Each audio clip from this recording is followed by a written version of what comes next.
Assalamualaikum warahmatullahi wabarakatuh. Pada suatu ketika, di zaman Nabi Muhammad SAW, ada seorang pencuri yang hendak bertobat. Dia duduk di majelis Nabi Muhammad SAW, di mana para sahabat berdesak-desakan di Masjid Nabawi.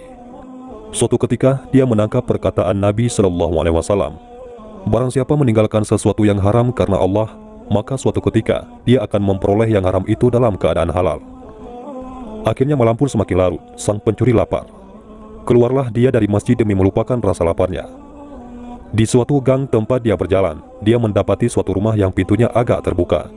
Dengan insting pencurinya yang tajam, ia dapat melihat dalam gelap bahwa pintu itu tidak terkunci. Saat itu, timbullah peperangan dalam hatinya untuk mencuri atau tidak. Tidak, ia merasa tidak boleh mencuri lagi. Namun tiba-tiba timbul bisikan aneh. "Jika kamu tidak mencuri, mungkin akan ada pencuri lainnya yang belum tentu seperti kamu." Dia pun berpikir. Sesaat kemudian, maka diputuskan bahwa dia hendak memberitahukan atau mengingatkan pemiliknya di dalam agar mengunci pintu rumahnya, karena sudah lewat tengah malam. Dia hendak memberi salam, namun timbul kembali suara tadi. "Hei pemuda, bagaimana kalau ternyata di dalam ada pencuri dan pintu itu ternyata adalah pencuri itu yang membuka? Bila engkau mengucap salam, akan kagetlah dia dan bersembunyi. Alangkah baiknya jika engkau masuk diam-diam dan memergoki dia dengan menangkap basahnya." "Ah, benar juga," pikir si pemuda ini. Maka masuklah ia dengan tanpa suara. Ruangan rumah tersebut agak luas. Dilihatnya berkeliling ada satu meja yang penuh dengan makanan. Timbul keinginannya untuk mencuri lagi. Namun segera ia sadar. "Tidak, aku tidak boleh mencuri lagi," pikir si pemuda ini. Tiba-tiba terdengar suara mendengkur halus dari sudut ruang. Ternyata ada yang tidur. Mungkin sang pemilik dan sepertinya perempuan cantik. Tanpa dia sadari, kakinya melangkah mendekati tempat tidur.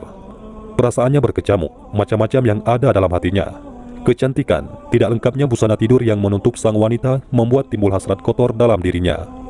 Begitu besarnya hingga keluar keringat dinginnya.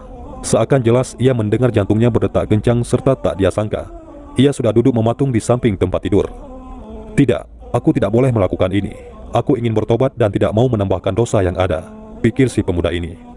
Ketika akan menuju pintu keluar, ia melalui meja makan. Tiba-tiba terdengar bunyi dari dalam perutnya. Si pencuri ini lapar. Dan kemudian suara aneh tadi muncul lagi. "Bagus, hai pemuda yang baik. Bagaimana ringankah sekarang perasaanmu setelah melawan hawa nafsu birahimu?" Ada rasa bangga dalam hati si pencuri ini. Ini dapat berbuat kebaikan, dan niat perbuatan pemberitahuan ini akan sangat terpuji, pikir sang pemuda. Maka dengan tergesa-gesa, ia keluar dari rumah wanita tersebut. Setelah itu, tanpa memastikan pemiliknya mendengar atau tidak, ia kembali menuju masjid dengan perasaan galau namun lega. Karena tidak ada orang yang memergoki dia melakukan apa yang disarankan suara aneh tadi. Sesampai di masjid, ia melihat Nabi SAW sedang berdiri sholat. Di sudut ruang ada seorang yang membaca Al-Quran dengan khusyuk sambil meneteskan air mata. Di sudut-sudut terdapat para sahabat dan kaum sufah sedang tidur. Dingin sekali malam ini, lapar sekali perut ini. Si pencuri teringat lagi akan pengalaman yang baru dialami dan bersyukur atas pertolongan Allah yang menguatkan hatinya. Tapi tidak didengar bisikan Allah di hatinya. "Apakah Allah marah kepadaku?" pikir si pemuda ini. Lalu ia menghampiri sudut ruang masjid, duduk dekat pintu, dekat orang yang membaca Al-Quran. Bergetarlah hatinya mendengar firman Allah yang didengarnya. Ia berkata, "Engkau berbicara kepadakukah ya Allah?" Serasa lapang hatinya. Semakin asyik dia mendengarkan bacaan suci itu, maka lupalah ia akan laparnya. Segar rasanya badannya. Cukup lama ia mendengarkan bacaan orang itu, hingga tiba-tiba tersentak ia karena bacaan itu dihentikan berganti dengan ucapan menjawab salam. Terlihat olehnya pula bahwa pria itu menjawab salam seseorang wanita dan seorang tua yang masuk, langsung menuju tempat Nabi Muhammad SAW sedang duduk dan berzikir. Dan wajah wanita itu adalah wajah wanita tadi. Si pencuri gelisah. Apakah tadi ketika ia berada di ruangan itu, sang wanita pura-pura tidur dan melihat wajahnya? Ataukah ada orang yang diam-diam melihatnya? Mungkin laki-laki tua yang bersamanya adalah orang yang diam-diam memergokinya ketika ia keluar dan mengetuk pintu rumah itu. Celaka, celaka, pikir si pemuda ini. Tubuhnya gemetar. Ia tidak mampu menggerakkan anggota tubuhnya untuk bersembunyi atau pergi.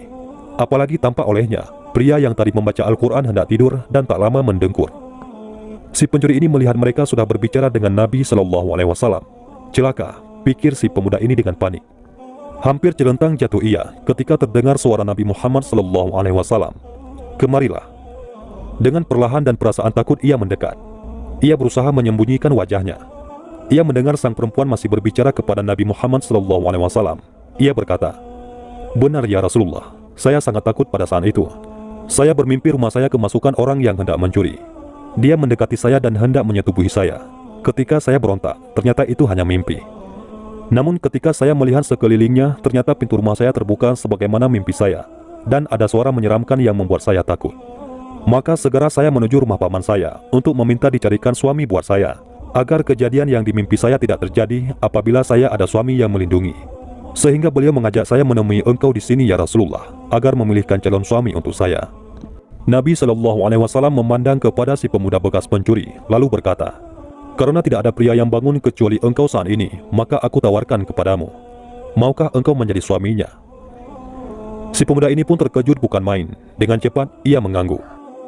Setelah sholat subuh, Nabi Muhammad SAW mengumumkan hal ini dan meminta para sahabat mengumpulkan dana untuk mengadakan pernikahan dan pembayaran mas kawin si pemuda ini. Setelah pernikahannya, taulah ia akan arti perkataan Nabi Muhammad yang lalu. Barang siapa meninggalkan sesuatu yang haram karena Allah, maka suatu ketika dia akan memperoleh yang haram itu dalam keadaan halal. Wallahu a'lam bishawab.